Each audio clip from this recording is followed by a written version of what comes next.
Hey Badgers, Oscar here again with the KCC SPIN studio. Thank you guys for tuning in. It's been so long. I feel like it's been over a year since we haven't really connected. But we're back. I'm excited. The studio looks a little bit different. We're constantly moving and changing things, and we are just finding ways to connect with you and with the parents and with students out there. But we're excited to be back. We are finishing up spring or winter term of 2026, about to kick into spring. So many great things are happening at KCC, so many new people, so many new programs. So today I have the pleasure to have our new athletic director / coach, men's soccer coach, Lupe Gonzalez. Lupe, how are you? Doing good, thank you. Thanks for being today in our podcast show that we have. It's something that we've tried to connect with parents and students about, having them an insight for them to see what KCC is about. I'm sure you have kids too, and sometimes parents realize that like it's kind of scary to send their students to college, and they're like, well, what is it about, right? So if you look at some of the past episodes, we try to kind of make it easier so they can understand what KCC is about and the programs that they're about. So that's really what we're going to do. We want to get to know you a little bit. We want to hear a little bit from you as an athletic director, as a person, as a coach, and someone that's been in the community for a long time. So why don't you start by maybe just sharing a little bit about yourself, maybe a little bit of your college career, or your soccer career, and kind of what made you fall in love with the sport and where we are now. So, well, I wasn't tall enough to be a basketball player. Wasn't strong enough to be a football player, so soccer it is. By default, it was soccer, huh? Yeah. Thank you for having me at KCC Studios. I feel like NBC Studio, so this is great. Shout out to the marketing people on video. They're pretty good. Yeah. Basically, I played at Henley High School. Went to college, came back looking for something to do. One of the coaches asked if I wanted to help out, volunteered for a year, and fell in love with it. So I've been coaching approximately 25 years. 25 years. Well, you look like 25. No. Been coaching since he was in diapers, right?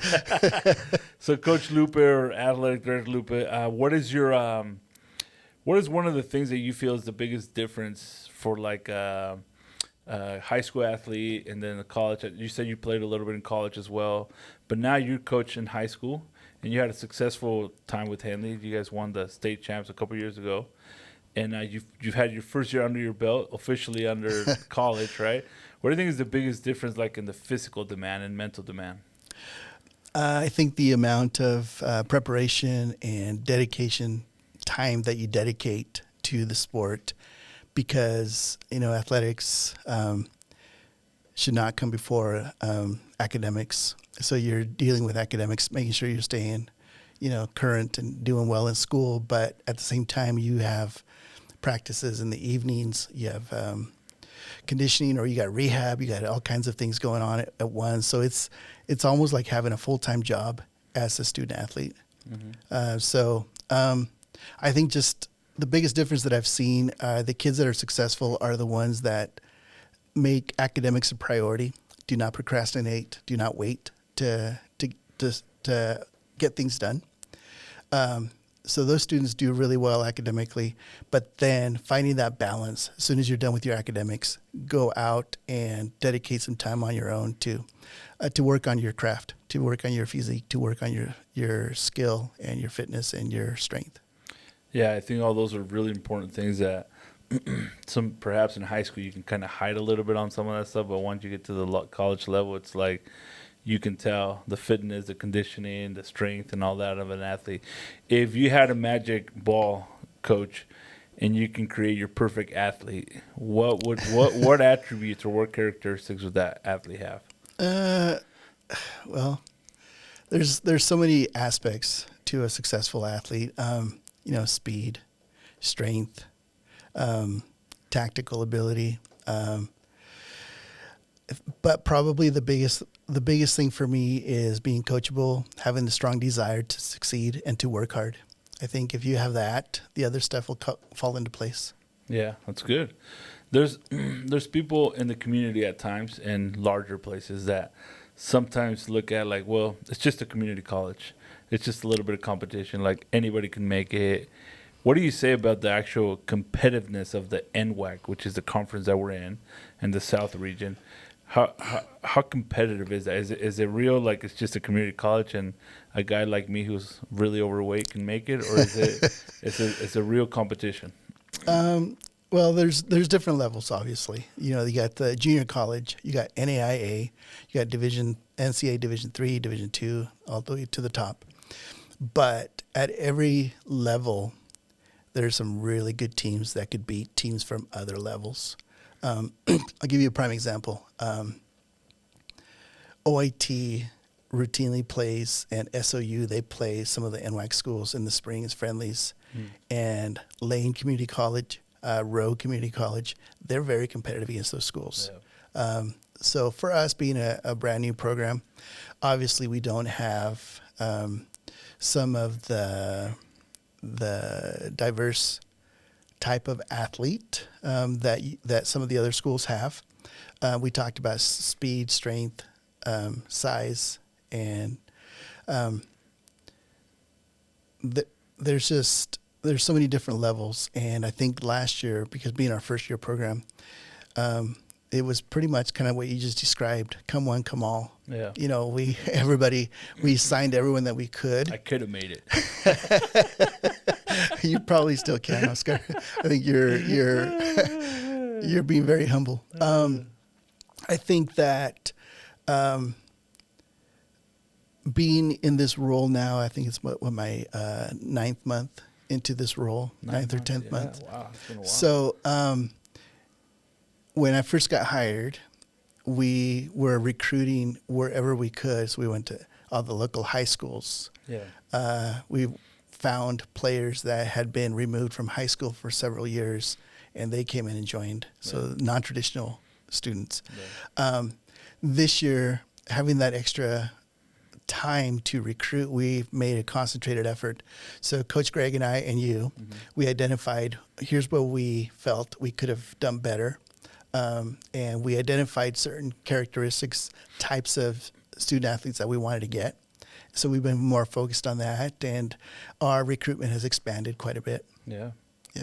I've been following the KCC Badger Soccer, and if you haven't followed it, I mean, there's a lot of great players coming up, and it's pretty exciting for the fall term. Couple of questions that we have for you. So, one, what do you see the impact in the community to have a community college soccer team, like here in our own backyard? I have kids of my own, and I go to Basin United for their Saturdays, and I feel like there's 1,000 kids everywhere, right? And I think to myself, they got to go somewhere, right? They got to play somewhere. They got to do something. What do you think the impact of having the community college have an actual athletic, team? I think it's been a really positive thing for our campus. First of all, for our community, what I've seen is, obviously OIT is the epitome of what soccer, college soccer in Klamath Falls is. They're very talented, very well coached. I think for us being the little brother coming in and wanting to emulate some of what was made them so successful, I think allows some of the community that maybe have not connected with OIT yet to be able to connect with us. Yeah. And I've seen that. The youth camp that we did, we had a lot of kids come out, and they were really excited about it. And I think we had several games where we had close to 200 people in the stands. That's incredible, because we went to, I probably shouldn't say this on the air, but we went to Portland Community College. We had 4 fans. They had 6. Wow. So it just shows the support, right, of the community of Klamath and KCC students, but also just like, the parents and the grandparents and the aunts and uncles and people that want to see to see college athletes and also the local students do that. So the other question on this, before we get to like a little 10-second rapid fire to get to know Coach Luper, but what do you tell to the parents right now that are going to be watching this, to the high school athlete, to that freshman, sophomore, junior that is there? I mean, seniors, I mean, we've been recruiting pretty hard on them, but I think that for those juniors, sophomores, and freshmen, or even the eighth grader who's trying to go into freshman year, what do you tell them as athletes to prepare, get ready? But also, what do you tell the parents? What's the best way they could support their kids to get to this level? Don't wait till you're a junior, senior. I think preparation starts when you're, freshman, sophomore, especially, the higher level that you go up. I know some of the bigger schools, they're identifying sophomores to keep an eye on, and juniors, they're already talking to them about what it would look like for them to join their college team. And then seniors, they're signing them. So for us, we're being, on such a smaller level. Yeah, we're focusing on our seniors because our immediate need is we have about 15 players coming back from last year. Really, really good players. I'm really happy with the guys that we got coming back. Okay. So with what we supplement with that, it's going to be an even better season. So we're excited for that. But to your question, I would say as soon as you start thinking that you want to play in college, then start making sure that your grades are what they need to be. Because student always comes first. Yeah. You got to do well in school. You got to stay eligible to be able to play. So that, and then apply it different schools. Because, and enjoy the process of being recruited. There's, just because you're not a fit for one college does not mean that you could not be a better fit somewhere else. So definitely expand your area of where you want to possibly go play at. Mm-hmm. So I noticing that being in our second year, I feel like you've had pretty good success with recruitment this time around. Like you said, the first year we're trying to get people in. We want to make sure that we're competitive. But I mean, I'm looking at the different players that you have coming in for fall.